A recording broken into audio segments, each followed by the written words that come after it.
So today I'm looking for this one place to go down and cross the river.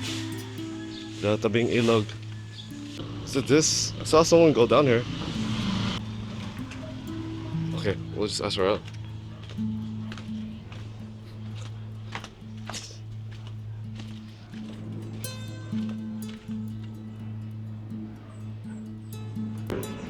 I think it's here.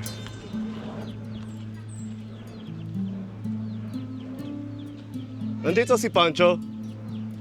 Pancho? Ano? Pancho? Wala siya dito? Nasaan siya? Ito po, doon po. Lalakad pa po kayo pag ganun sa may kalsada. Hinahanap ko si Pancho. Sabi daw, tatawid kami. Trying to look for Pancho. Ang pangalan mo? Wagin po. Yeah, Explorer. Can you show me? I'm not sure where. Pwede mo, turuan mo sa akin. I'm with Rojan, looking for Pancho, so we could go on the boat. Dito sa kaliwa. Pancho!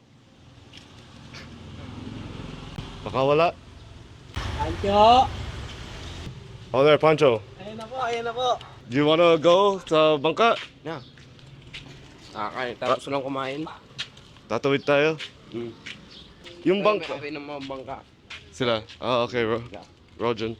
Yung bangka sa isang lugar pumupunta lang. Isang pwesto? Ito. Okay. Pancho is saying the boat just goes to one docking station, one place, and it goes back. It's pretty close, I think. So dito, babayad tayo. So this is where we ride the boat. Doon, papunta lang doon or? Salinas. Hindi, gala kayo, gala. Pwedeng umikot dito? Oo. Okay. Your country, USA. Are you American citizen? Opo. American? Opo. Opo. Or half Filipino, half Full Filipino. ha? Pure. Pure. Pure Filipino. Pinalaki sa Sila, saan sila pupunta? Tawid yan. Tawid yan. Tatawid sa Rosario. Rosario? Okay. So they're going to Rosario right now. Ang pangalan mo, kuya? Anthony. Anthony? You would like Rex. to come with me? No, In Rosario, Cavite? no, I'm going with them. Marites. Marites, okay. Rex, nice meeting you. Nakasubscribe ako. What's your name? Rain. Sa kanya mo na give your money. Okay. How much was it? 300? So this is Tawiran Express. Yeah. Okay, Ate Marites. This is her negosyo, her business. About to ride it. Boating. Yeah, and Rojan is about to drive or pedal, whatever, paddle, and Pancho. Okay. Yeah.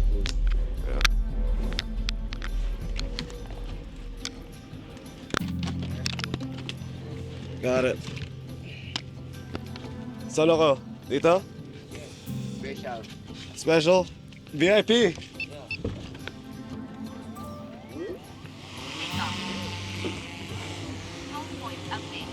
Look at that. Yeah, they're saying that this is the house that burned down right before I got here in the Philippines. Like dalawang linggo na, no? Yeah. Mga dalawang linggo, like about 2 weeks ago. Yeah. You know, Yeah, it's crazy. Damn. nag-umpisa nga po yun. At na sabi daw, 4 na tao namatay? Yeah. Yeah, including like, Diyan, may naligtas kami dyan na matanda dito. oh yeah, damn. So Pancho is saying that he saved an old guy. Lalaki or babae? Yung Matanda na babae. old lady. He saved an old lady from this building right here. Nandiyan kami. Naibinig namin sigawan ng nasusunod. Shit. Tapos papakita ko sa inyo, saan kami nakakita ng sawa. Sawa ano yun? Snake. Snake? Big snake. May ahas dito? Yeah. Gano'n kahaba yung sawa? Big. Yan. Ganyan. Shit, like this big? Yeah, so Pancho is saying over here is where the big ass snake is. He said it's like, he said it's as big as this bamboo stick part here on the side of the boat. That's pretty crazy. Yeah, so gaano ka ba itong ilog? Malayo, hanggang tero to. So Pancho and Rojan are saying that this is the haunted house. The White House is haunted. Ngayon, wala nakatira. Wala. Bando na yan, bando. So they're saying that like people died inside this house. Ako, may nagbikti daw dyan eh. Eviction? Nagbikti. Oh yeah? Yung ano, Like hanging? Hang? Sa lasso? Yung Tali. nilagay sa tali? Ah. So the last person that lived here hanged themselves. Alam mo bakit? Yun yung sinabi sa amin. And Rojan and Pancho is gonna do the driving again. I think next time, sa susunod, ako mag-sanguin? Sanguin tawag? Sagwan. Sagwan. Sa Sagwan ako. Yeah. Next, sa susunod. It's pretty nice here in the ilog. Like, on the boat. I'm not sure if I want to swim because there's a lot of poo here. Maraming tae dito sa ilog. May yung tilapia. Ang tawag doon, tailapia. Tilapia. Sa isang araw, ilang tao tumatawid? Mga 50? More? Mas pataas? 100? Mga ganon? More pa? So, Rojan is saying that... Mga 1,000 ganun. 1,000? Yeah. So, some days, when EPSA is slow, not too much traffic in EPSA, the Tawiran Express is a little bit slow, not too much customers over there. But when EPSA is really busy, EPSA is in Rosario, right there, and Tanza is on this side.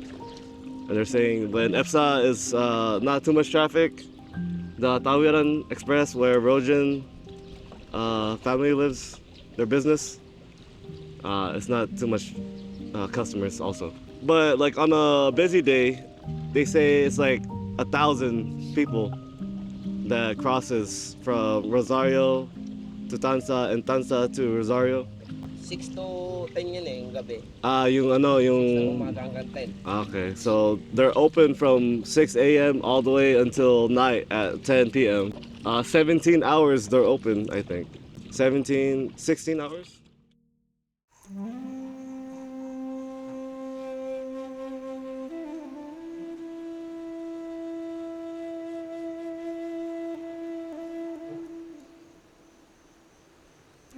Waking up in Tanza, the roosters crow just before the sun rises.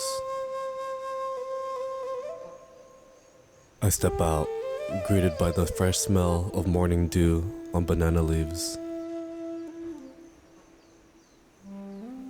A tita calls from next door saying, "Kain tayo." Bowls of sinigang, daeng, and rice already steaming on the table. Down the path, fishermen haul in the day's catch to sell at the fish terminal, while their wives get the kids ready for school. And others are already on their commute to work, their hanap buhay.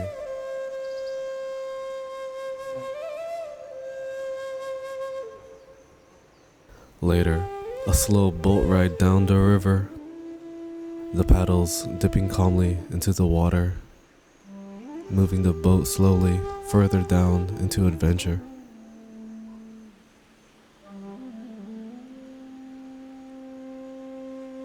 Contrasting the daily routine back in the big city.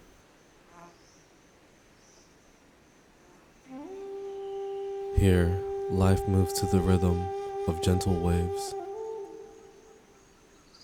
Even though more opportunities lies within the boundaries of Manila. That's why Many move here just for that exact reason, for a balance between the capital and the province.